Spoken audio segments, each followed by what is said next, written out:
হযরত আলী রাদিয়াল্লাহু তাআলা আনহু আপনাকে আমাকে ৬টি নসিহত করেছেন।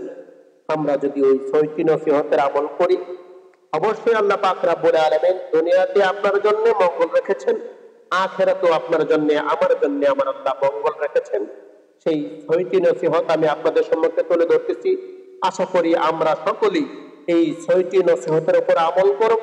আল্লাহ পাক রব্বুল আলামিন আপনাকে আমাকে এই ৬টি নসিহত মনোযোগ সহকারে শোনার তৌফিক দান করুক, সকলে বলে আমিন।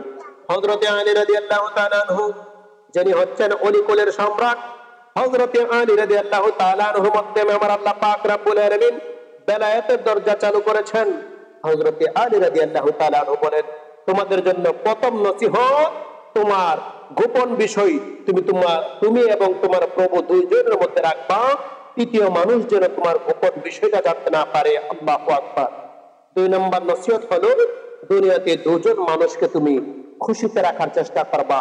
১ নম্বর হচ্ছে তোমার মা, যিনি তোমাকে 10 মাস 10 দিন গর্ভে ধারণ করেছেন, ওই মাকে খুশি করার চেষ্টা করবা। ২ নম্বরে হচ্ছে তোমার বাবা, যেই বাবা তোমার জন্য কঠোর পরিশ্রম করেছে, মাথার ঘাম পায়ের পাতা ভিজে গেছে, ওই বাবাকে খুশি রাখার চেষ্টা করবা।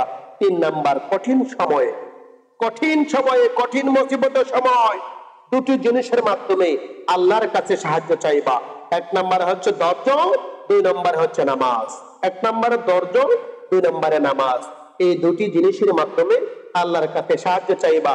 ৪ নম্বর, দুটি জিনিস থেকে তুমি কখনো ভয় করবা না। ১ নম্বরে আল্লাহ রাস্তায় বিলিয়ে দেওয়া। আল্লাহ রাস্তায় বিলিয়ে দেওয়ার ব্যাপারে কখনো কার্পণ্য করবা না, ভয় করবা না। ২ নম্বরে আল্লাহ রাস্তায় নিজেকে শহীদ করে দেওয়া, নিজের মৃত্যুবরণটাকে আল্লাহ রাস্তায় করার জন্য ভয় করবা না। তোমার সামনে যদি কখনো অন্যায় হয়, কখনো অবিচার হয়, ইসলামের বিরুদ্ধে কথা বলা হয়, রাসূল পাক সাল্লাল্লাহু তাআলা আলাইহি সাল্লামের বিরুদ্ধে কথা বলা হয়, ওখানে ঝাঁপিয়ে পড়বা, নিজের জীবন বিলিয়ে দিবা, ওখানে তোমার জীবন চলে যায়, এই বিষয় নিয়ে তুমি কখনো ভয় করবা না। ৫ নাম্বার, হযরত আলী রাদিয়াল্লাহু তাআলা বলেন, ৫ নাম্বার, তুমি দুটি জিনিস কখনো মুখে আনবা না। ১ নম্বরে, তুমি কাউকে উপকার করেছো, এই জিনিসটা তোমার মুখে আনবা না, কেননা উপকার করেছো তুমি একমাত্র আল্লাহকে সন্তুষ্ট করার জন্য, এই জন্য এই জিনিসটা কখনো মুখে আনবা না।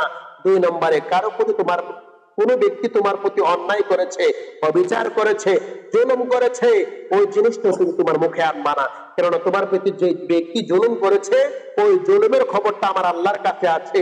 আল্লাহ দেখতেছেন কে তোমার প্রতি অন্যায় করেছে, কে তোমার প্রতি অবিচার করেছে, এই জন্য এই জিনিসগুলো তোমার মুখে আনবা না।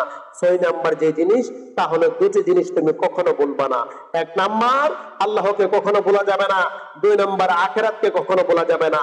এই কাজগুলা যদি, এই ৬টি নসিহত যদি কোনো ব্যক্তি মনে প্রাণে আমল করে, অবশ্যই আল্লাহ পাক রব্বুল আলামিন ওই ব্যক্তিকে দুনিয়াতে মঙ্গল, আখিরাতে মঙ্গল দান করবেন। সকলে বলে আমিন।